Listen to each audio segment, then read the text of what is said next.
नमस्कार मित्रांनो, जीवनाला नवी दिशा देणारे भावनांची दुनिया या युट्यूब चॅनेलमध्ये प्रथमतः सर्वांचे सहर्ष स्वागत करतो। आज आपण या व्हिडिओच्या माध्यमातून एक कविता पाहणार आहोत।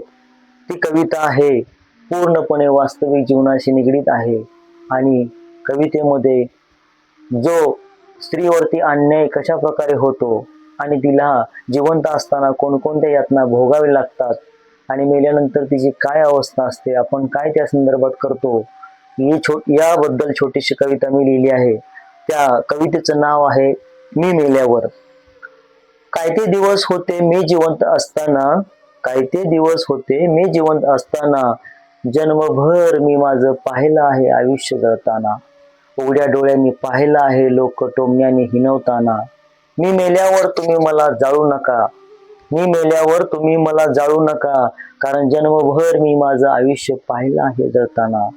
आताही चटके देऊ नका, आताही चटके देऊ नका, हे जग सोडून जाताना, काय ते दिवस होते मी जिवंत असताना। जन्मभर पोटाच्या खळग्यासाठी, जन्मभर पोटाच्या खळग्यासाठी तुम्ही पाहिलं मला रडताना, स्वार्थासाठी पिसळलेल्या कुत्र्यांनी पाहिलं मला तुम्ही तोडताना।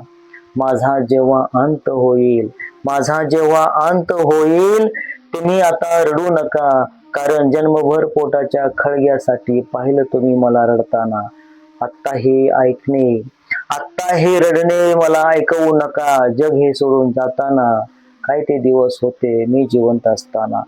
कापडाच्या तुकड्यासाठी पाहिलं मला तुम्ही तरसताना, एका एका कापड्यासाठी त्या स्त्रीला अगदी तरसावं लागलं होतं। ते पुन्हा सांगते तुम्हाला, कापडाच्या तुकड्यासाठी पाहिलं मला तुम्ही तरसताना, जिवंत होते मी, जिवंत होते तेव्हा लाज नाही वाटली मला बेअब्रू करताना। आता मेल्यावर माझ्या मृतदेहावर, आता मेल्यावर माझ्या मृतदेहावर नवीन कपडा घालू नका, कारण एक एक कपडाच्या तुकड्यासाठी पाहिलं तुम्ही मला बेअब्रू होताना। आता मला झाकायचे सोंग करू नका, जिवंत होती तेव्हा तिला एका एका तुकड्यासाठी तरसावं लागलं, एका एका कापडाच्या तुकड्यासाठी तरसली ती बिचारी। पण जेव्हा ती मेली तेव्हा तिच्यावरती ते म्हणते की माझ्यावरती आता तुम्ही झाकायचं सोंग करू नका, आता मी मेली आहे, तुम्ही सोंग करू नका, त्या गोष्टीचं सोंग करू नका, आता मला झाकायचे सोंग करू नका, हे जग सोडून जाताना, काय ते दिवस होते मी जिवंत असताना। आयुष्यभर पाहिलं तुम्ही मला तुमची चाकरी करताना, तुमच्या शिवा शापाचे ओझे आयुष्यभर वाहिले जगताना। ती जेव्हा जिवंत होती तेव्हा तिला पांढरी कपाळाची, कपटी, कमनशिबी अशा तिला अनेक शिव्या दिल्या, बेअब्रू तिला केलं, आणि ते पुन्हा म्हणते की आयुष्यभर पाहिलं तुम्ही मला तुमची चाकरी करताना, तुमच्या शिवा शापाचे ओझे आयुष्यभर वाहिले जगताना, आता मी मेल्यावर माझ्या देहाचे ओझे वाहू नका। ते पुन्हा सांगते की तुम्ही आता माझ्या देहाचे ओझे वाहू नका, नाटकं करू नका तुम्ही, आता माझे ओझे वाहून उपकाराचे ओझे देऊ नका, हे जग सोडून जाताना, हे जग सोडून जाताना, काय ते दिवस होते मी जिवंत असताना। पिसाळलेल्या कुत्र्यासारखं दगडाचा वर्षाव केला जाता येताना, पिसाळलेल्या कुत्र्यासारखं दगडाचा वर्षाव केला जाता येताना, समाजातील पुढारल्यांनी वाळीत टाकलं मला मी जिवंत असताना।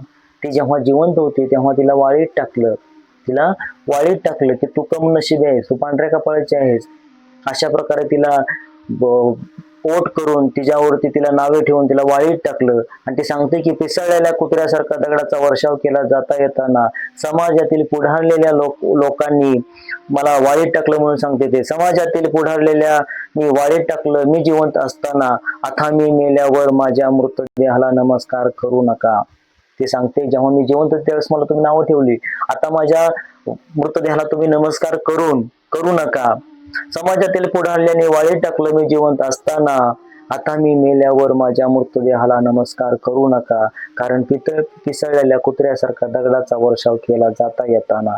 आता माझ्या पाया पडून मी चांगली होती याची खोटी पावती देऊ नका। आपण जेव्हा स्मशानभूमीमध्ये जातो तेव्हा ज्यावेळेस शेवटची अग्नी द्यायची असते त्यावेळेस आपण त्या मृतदेहाच्या पाया पडतो, आणि ती सांगते की ज्यावेळेस मी जिवंत होते त्यावेळेस तुम्ही माझ्यावरती खूप अन्याय अत्याचार केला, मला नावं ठेवली, तुम्ही माझ्या शरीराचे लचके तोडले, बदनाम केलं मला तुम्ही समाजामध्ये जगत असताना, आणि आता तुम्ही ज्यावेळेस मला मी जिवंत नाहीये, मी मेले, तेव्हा तुम्ही माझ्या काय करताय की पाया पडताय. आता माझ्या पाया पडू नका, मी चांगली होती याची खोटी पावती देऊ नका. हे जग सोडून जाताना, हे जग सोडून जाताना. धन्यवाद मित्रांनो. अशाच नवनवीन व्हिडिओसाठी पुन्हा एकदा भेटूयात आपण. कविता आवडली चॅनेलला सबस्क्राईब करा, लाईक करा आणि जरूर शेअर करा. धन्यवाद.